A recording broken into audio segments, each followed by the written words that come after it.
2001 ചതിക്കാത്ത ചന്തു സിനിമയിലെ പോലെ എനിക്കും ലവ് ലെറ്റർ വരാറുന്നു.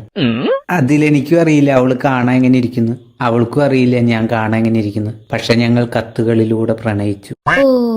എന്റെ അച്ഛനും അമ്മയും വീട്ടിൽ നിന്ന് മാറി ദൂരെ എവിടേക്കെങ്കിലും പോണ ദിവസം അവൾക്ക് എന്റെ വീട്ടിൽ വരണമെന്ന് പറയായിരുന്നു. അന്ന് ഞാൻ വീടൊക്കെ അടിച്ചു തുറച്ച് വൃത്തിയാക്കി ആ ദിവസം മൊത്തം ഞാൻ അവളും കാത്തിരിക്കുകയായിരുന്നു. പക്ഷെ അവള് വന്നില്ല. അതെന്താ? ഇങ്ങനെ പലവട്ടം സംഭവിച്ചുകൊണ്ടിരുന്നു. പിന്നെയാണ് എനിക്ക് കാര്യം മനസ്സിലായത്. എന്താ? ആ ലെറ്ററൊക്കെ എന്റെ അച്ഛനായിരുന്നു എഴുതിയിരുന്നത്. അതാവുമ്പോ അവര് വീട്ടിലില്ലാത്ത ദിവസം ഞാൻ വീടൊക്കെ അടിച്ചു തുടച്ച് വൃത്തിയാക്കി നോക്കിക്കോളുമല്ലോ. അതായിരുന്നു അച്ഛന്റെ ഉദ്ദേശം. അതൊക്കെ പോട്ടെ, ചേട്ടന് ഇഷ്ടമുള്ള ഫുഡ് ഏതാ? എനിക്ക് ചിക്കൻ ബിരിയാണി ഇഷ്ടം. അയ്യോ, ഞാൻ വെജിറ്റേറിയനാ. വെജിറ്റേറിയൻ ആണോ? അതെന്താ? ഞാനൊരു മൃഗ ഡോക്ടറല്ലേ, അപ്പൊ എനിക്ക് എന്റെ പേഷ്യൻസിനെ തിന്നാൻ പറ്റില്ലോ. വെജ് ആയിരുന്നു. നമ്മൾ സെറ്റ് ആവില്ല ചേട്ടാ. ഓക്കെ. അയ്യോ.